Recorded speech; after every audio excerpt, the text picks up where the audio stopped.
Okay, so welcome once again to the Coffee and Heroes YouTube channel. We're going to be starting off a brand new segment today, which is called Starting Points. So Starting Points, this is going to be both on the YouTube channel, or if you just prefer audio and not looking at this lovely face, we're also going to have it on our podcast channel as well. The idea behind Starting Points is to make it as easy as possible for anyone who's new to comics, is to find somewhere to start. You know, there's literally thousands of single issues, hundreds of probably thousands of graphic novels as well. And if you're just starting out, it can be a bit daunting. You know, it's, these characters have been around for so many years. You know, do I need to start right at the start to understand what's happening now? Are there points I can jump into? Should I just read mini-series? Should I read ongoings? You know, should I only read things written by certain people or drawn by certain people? So what we're going to do is we're going to look at individual characters and do our best to recommend some starting points for you.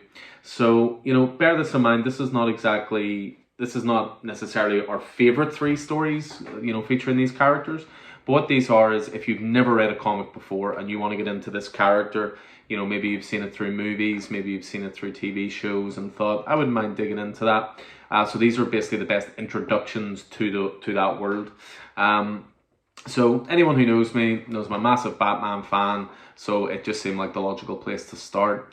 And it's probably a great place to start as well, because again, if any character showcases versatility, variety, and, you know, has been around for, 80 years at this point, you know, you do need a little bit of guidance, I think, of where to start. You know, you'll look at graphic novel spines, you'll see number one all the time. You'll look at mini-series, you'll see number ones. You know, again, if you're new to this, you're not going to know where to start. So with that in mind, here are my picks anyway for the best introduction to Batman. Number one. I love me an Absolute Edition, as you well know. So what we have here is Absolute Batman Year 1. So Year 1, this is, for me, the definitive Batman origin story. It originally appeared in issues 404 to 407 of Batman Volume 1. So at the time, I understand that DC wanted Frank Miller to do an origin story, but they wanted to do like its own separate miniseries, but he said he would only do it as part of the main run. You know, he wanted this to be seen as definitive, and it's something he definitely achieves. So first of all, I should say, with the Absolute Edition, you actually get two versions of the book. So you do. Year 1, because when it first came out, it was back in 1987, and the paper quality wasn't quite as high as it is today. So what you'll see here is this is sort of the original paper quality of Year 1 when it was published. So this is the original way it came out. So for purists, for example, they would much prefer this as opposed to anything that's, you know, touched up. So that's the original version. But what they did was they did a recolored version for more modern audiences, so to speak. So the colors sort of pop a little bit more. The colors are brighter, a bit more dominant. You know, it's not on that sort of newspaper type print. So because ultimately it's quite a short story, because it was only 4 issues.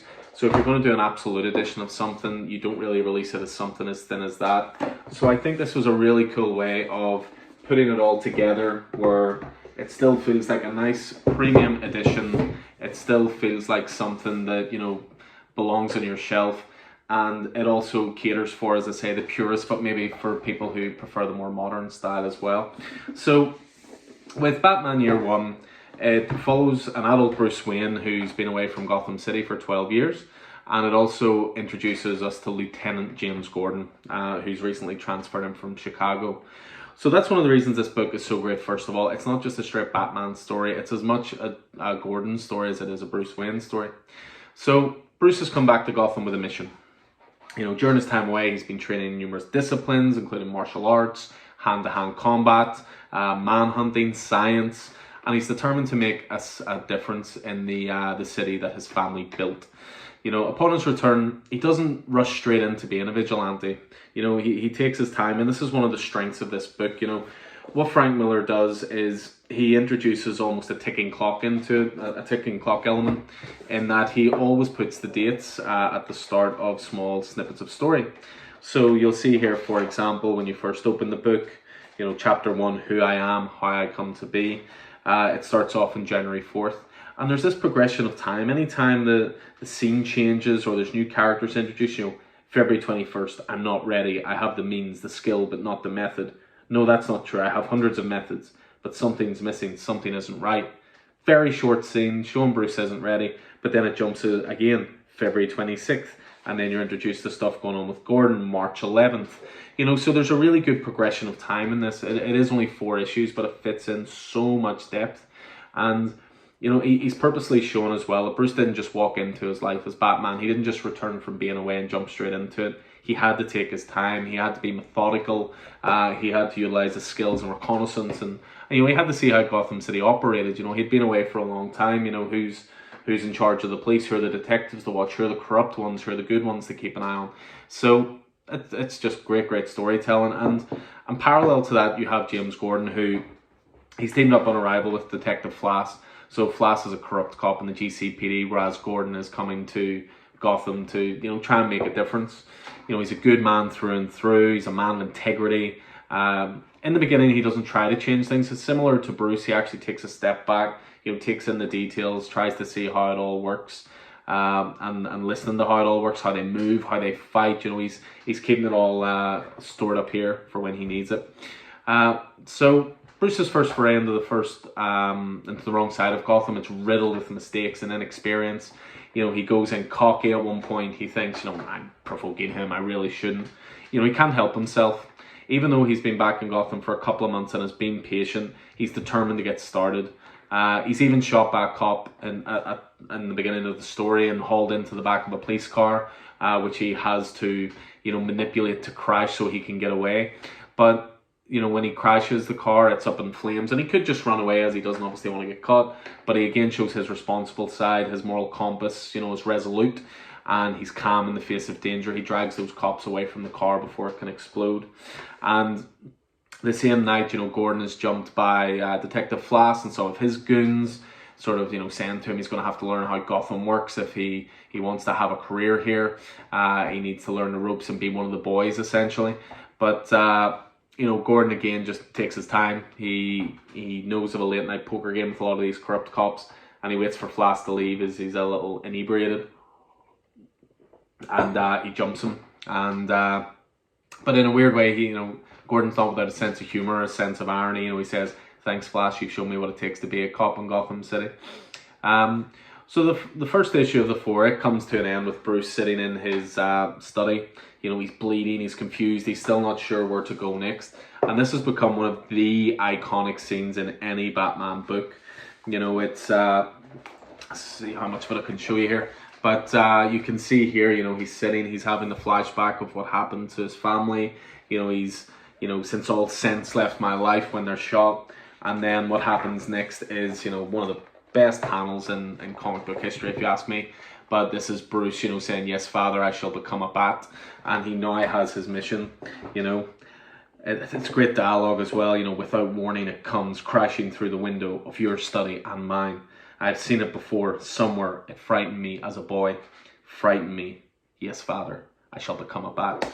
And that's just all that stuff I'm chatting about there. That's all just issue 1, For me, this is the pinnacle of Batman in any medium. This is simply a well-trained, intelligent man of resources. This is not, the Grant Morrison able to live amongst gods in the Justice League and bring his intelligence and his, tactical nous and all that kind of stuff. This is quite simply just a man who is trying to bring reason and peace to his city. It's dark, it's pulpy, it's violent. Bruce is flawed all the way through, but he's determined to better himself. It's all about the transformation from man to myth. How Batman will become a creature of the night, how he will stalk the Gotham underworld.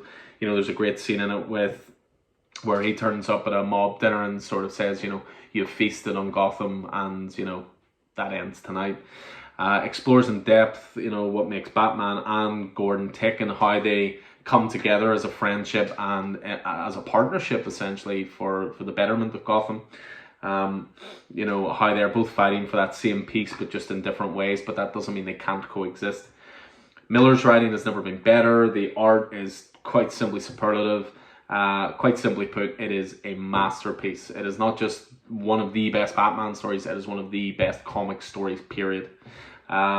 It's available in single issues. You know, again, I've one of them on the wall. I've collected the single issues myself. If, you know, I turn around here, this is terrible. You know, I turn around, go into my bookcase. I have the trade paperback as well. I believe that was a present I bought for Vicky, and actually got her to read it. So there's that. But again, you know, I'm an absolute guy all the way. So this is hopefully the last edition I have to buy of year one. But can't recommend it enough. Just thoroughly brilliant. So yeah, so that is Batman Year One by Frank Miller and David Mazzucchelli. So now we're moving on to something different, something a bit more modern, and again, this is another great starting point if you're looking to get into this character. So we're moving on to what was called the New 52. So the New 52 was a 2011 revamp and relaunch by DC of its entire line of ongoing comics, following the conclusion of a story called Flashpoint, which, again, I just keep turning around to my bookcase. Flashpoint. So Flashpoint, what they did was they introduced this storyline where Barry changes the timeline to save his mother. It was a storyline that was partially integrated into the Flash TV show, but not done with quite as much depth. So with Flashpoint, you know, with him changing his mother not dying, the world changed. You know, for example, it was Bruce Wayne that was killed and not Thomas and Martha. Thomas becomes Batman out of his grief. Martha's driven insane and becomes the Joker. It's this completely different world. And by the end of it, Barry's able to reset the world, but there are some differences as well. So following the conclusion of that, DC cancelled all of the existing titles, all that existing continuity, and debuted 52 brand new series in September of that year with all new #1s. So this even extended the Action Comics and Detective Comics. These were titles that had never been renumbered. Batman Volume 1 was the same. It was up, as I said, in a previous podcast, that was up to issue 713, or previous YouTube video, I should say. It was up to 713. So this went back to a brand new #1. So the goal of the New 52 was pretty simple. You know, bring all the long established characters back to basics. You know, essentially ignore decades of convoluted continuity, wipe the slate clean, and attract new readers. You know, it was designed specifically for those new readers who had been put off going into a comic store. And similar to what I'm trying to do here with Starting Point, you know, was give people a starting point. You know, you know these characters, ignore all that history. Here's a brand new #1. Here's Flash #1. Here's Green Arrow #1. Here's Justice League #1. Here's Batman #1. And, you know, it was a bit controversial at the time because obviously a lot of long form comic collectors were thinking, you know, well, what about all the years I've spent, you know, being fully engaged in this medium, and now you're telling me to ignore all that? Thanks very much. So over time, readers did yearn for that continuity to come back, and then the New 52 would end, and they would bring in an era called Rebirth, but that's a story for later on in this video. But without a doubt, you know, the crown jewel for me anyway, and critically in terms of sales, you know, the undoubted success of the New 52 was Batman. Scott Snyder, the writer, had just come off of a run on Detective Comics. He had done a storyline called The Black Mirror. Another absolute, of course, and another fantastic story, but not a starting point. This is quite a complicated story where Bruce had been sent back through time and Dick Grayson had become Batman, and brilliant story, probably in my top 5 of all time, but not a starting point. Very important distinction. So Scott Snyder had just come off that run. That was during the original continuity, and then the New 52 comes in and DC said, right, we want you to write Batman. So they paired him with Greg Capullo. Greg Capullo was an industry veteran, known for long runs on Spawn. He co-created a character called Haunt. A bit of a wild card, but always a very well-respected artist. And together they made absolute magic. They made The Court of Owls. So it's no surprise that this title should show up here. You know, the primary goal of the New 52 after all was to attract new readers. So Snyder was very clever. What he did was he created a brand new villain, the Court of Owls, a secret society that had been pulling the strings of Gotham for over a century. They were talked about in whispers and hushed tones, and people didn't really believe that they existed. They thought it was like a children's fairy tale, you know, that they would, you know, tell their kids about to keep them in line. You know, if you don't behave, Court of Owls will come and take you. You know, even Batman doesn't believe in their existence, and he likes to think he knows Gotham, every nook, every cranny, every crevice, every viewpoint, that he knows it inside and out. Gotham is his city. So the idea of this society existing and him not knowing about it was quite frankly laughable to him. Suffice to say, he gets a wake-up call. You know, it was such a clever move creating brand new villains like this, because it didn't matter whether you were a seasoned reader of 30 years or whether this was your first ever comic book. You knew exactly the same amount about the Court of Owls either way. You know, there was no pre-existing information. There was no, oh, these guys were great in that story from 1986 and all that kind of stuff. You know, so in fact, again, because Batman doesn't believe in their existence, you're learning about them at the same time he is. You know, but it was also clever as well, because if you go into the book, which if there's any book that really, really showcases the absolute format, it is this. Capullo's art is breathtaking. But what he did was, he kicks things off with, showing us some of those, well-known villains. So, there'll be villains people will have heard of. You've got Two-Face, you've got Scarecrow, you've got Professor Pig, you've got Mr. Freeze, you've got the Riddler, you've got Killer Croc. So what they did was they showed you all these villains. They showed you that they existed in this world, but then said very quickly, this is not what this world is going to be about. So it just draws you in. It introduces a Batman who's confident. He has the Bat family around him. He knows every inch of the city, or, well, so he thinks. And he's also got a grand plan as Bruce Wayne for rebuilding Gotham. He wants to invest tons of money. He wants to build Gotham up, make it the city of tomorrow that, Metropolis is always referred to. This is also a Batman who's a master detective as well. It's not just all-out action or anything like that. There's great detective scenes in this, following a trail of clues, following the evidence, all that kind of stuff. Some stories get wrapped up, I think, in the idea of Batman as a superhero who, to bring it back again to what I was saying about year one, people, he's hanging out with the Justice League, he is, stopping these interplanetary threats. This Batman, he's simply concerned with protecting Gotham and trying to keep peace in the streets. It's very much street level Batman, which is my favorite kind of Batman personally. This is when the character's at his best, the world's greatest detective.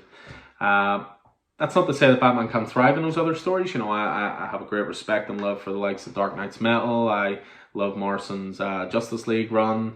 Snyder's more recent Justice League run's been very good in places. But it's just this reviewer's opinion that he's at his best when he's solving crimes that have the GCPD stumped and is fighting off threats from the Rogues Gallery in Gotham. You'll very rarely see a villain in Gotham try to take over the world. They just want to rule Gotham, sort of thing. I can't recommend Court of Owls enough. I really can. It's intelligent, it's thrilling, it's suspenseful. There's dark horror elements to it as well. Snyder has a background in writing horror through American Vampire, through Severed, through The Wake with Sean Murphy, and it all really fits this world. They pull off inventive action sequences, interesting tech to aid Batman that a regular person of regular means wouldn't have access to. This is a kickoff to a wonderful, wonderful run by the writer and artist. This run lasts 52 issues, or there's 10 trade paperbacks. This seems to be the only absolute of their run. Not too surprising given that this kicked it off. This covers the first 11 issues. But Court of Owls, that this is their masterpiece. The rest of the run is really good. There's some brilliant stuff in it. Great Joker stories with Death of the Family and with Endgame. Great Batman origin stories with Year Zero. There's even an interesting part later on where Gordon takes over as Batman. But no, Court of Owls is their absolute masterpiece. So it is. We did a book club podcast on this one as well. You can find on our podcast network. And, we go deep, deep, deep into this. I could talk about this title all day, and anybody who knows me will tell you that I have on many occasions.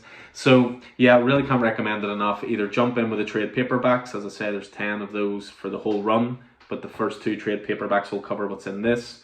Or, if you're feeling like splashing out a little bit, get this absolute. You will not regret it. You can flick it, you literally could flick to any page, and it's just the artwork is absolutely incredible. You just a masterpiece of storytelling and splash pages. This is a writer and artist at the absolute top of their game, and yeah, again, I really, really can't recommend that enough. So that is my second starting point for Batman. That is Court of Owls. Fantastic stuff. So I'd mentioned a little bit earlier about Rebirth. So after 2011's launch of the New 52, which was a success from a sales point of view, it was struggling a little bit towards the end, but it did bring a lot of new readers to comics. You know, it did what it set out to do, and now DC wanted to bring back those original readers as well as their new readers and give them the best of both worlds. So DC Rebirth 2016 relaunch from DC, again the entire line. They used the end of the New 52 in May 2016 as its launching point. They restored the DC universe pretty much to a form as it was pre-Flashpoint, but they also incorporated some of the elements from the New 52. This was music to the ears of long-time collectors. You know, they no longer had to ignore decades of continuity. You know, you think of Batman, for example, you know, when there was always a little bit of confusion with the New 52, like, did the Killing Joke happen? You know, did Batman Year One happen? Did, you know, the Long Halloween happen? Did Hush happen? You know, and all these things were sort of up in the air. You know, I even remember Snyder saying at one point, you know, don't question the continuity too much, just enjoy the ride. But with Rebirth coming back, they no longer had to ignore all those storylines. They were all brought back into the continuity. But it also gave readers who jumped on at the New 52 and a bit of an initiative and a chance to then go back and learn more about those characters' pasts that, you know, they would checkpoint in these stories. So for Batman, Snyder and Capullo stepped aside. They went off to start Metal, which is a great title as well. Here we go. So they would go off to do Dark Knight's Metal. And, you know, they worked on Batman Last Night on Earth, which I don't have to hand, but is actually should be out by now on hardcover. Whenever we get our next delivery, we will have that, which was sort of seen as the last Batman story. So they stepped aside, worked on some other bits and pieces, and in came Tom King and David Finch. So Tom King was mostly known for co-writing Grayson with Tim Seeley. He had done a great book over at Marvel called The Vision, which was, you know, multi-award winning. And he had also done a few other bits and pieces at DC and Vertigo, the Omega Men, and also the Sheriff of Babylon. So Finch, he was an industry veteran, and he's drawn every character under the sun. You know, he's drawn for Marvel, for DC, for indie books. I remember going to a London Comic Con a few years ago, and there was a Batman panel, and some of the guys on it, you know, you had Neil Adams was there, you had Frank Quitely was there, and you had David Finch. And the whole panel they were very engaging with the crowd, so they were, except for David Finch. And it wasn't that he was not very personable or anything. He was just always drawing. Like, he would sit at the table, you know, this big crowd in front of him. He's just sitting sketching. So, yeah, he's an artist that just never seems to stop. So they came along and they relaunched Batman for Rebirth with Batman Rebirth. Unsurprisingly. You know, I always think that it's interesting at this point. You know, Snyder had suddenly become everybody's favorite Batman writer. You know, he attracted all these new readers through his New 52 run, and now Tom King came in and his style is very different.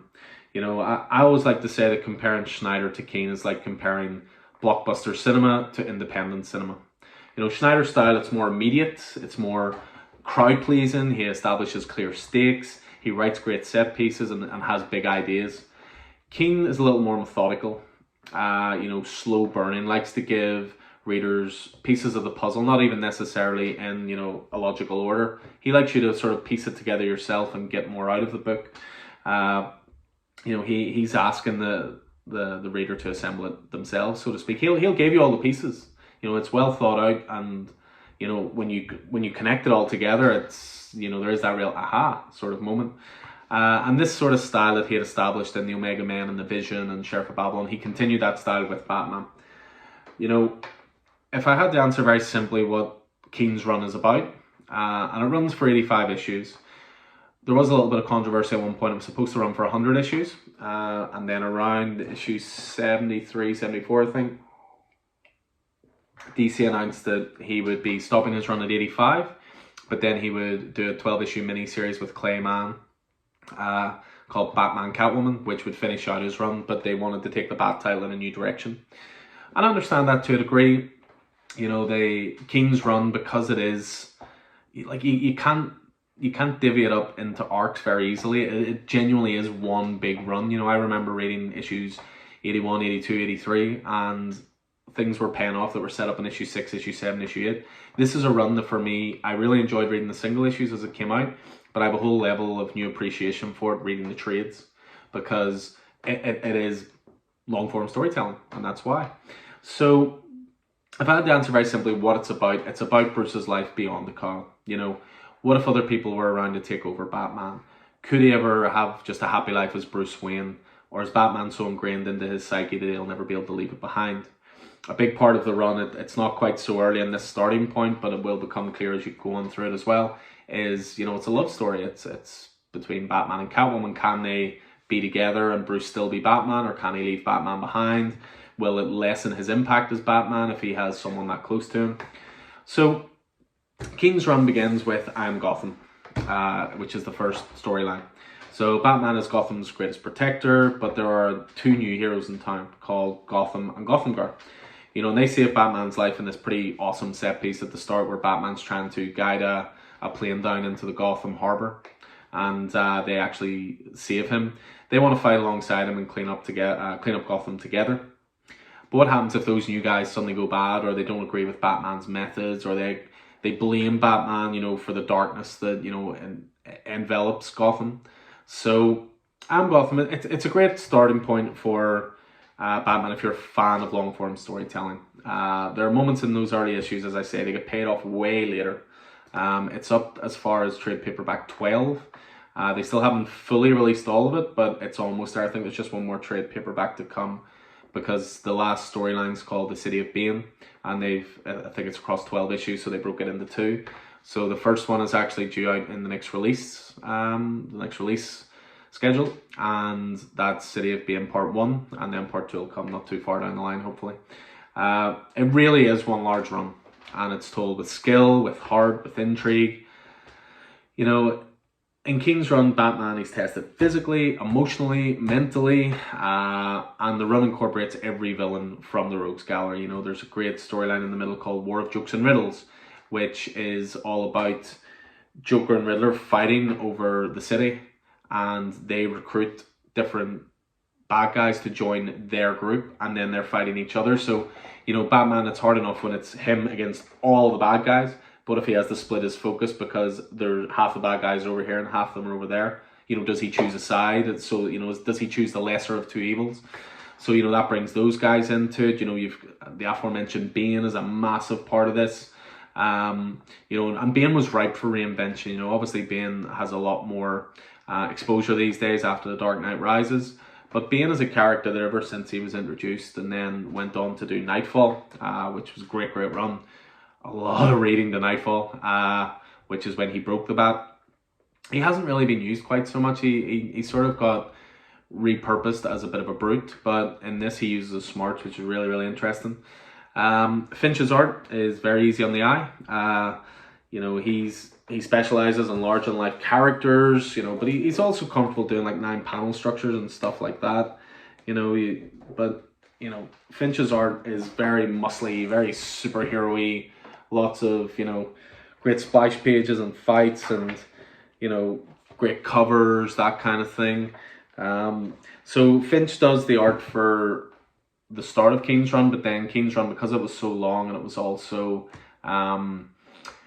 fortnightly, so it was, you know, relentless, just kept coming out. The artists do change, but it is a rotating conveyor belt of awesomeness. You know, you've got Clayman doing art down the line, you've got Mikel Janin doing art down the line, you've got Tony Daniel doing art down the line, you've got John Romita Jr. doing art down the line. So there's a lot of great artists down throughout the run, but it does kick off primarily with David Finch.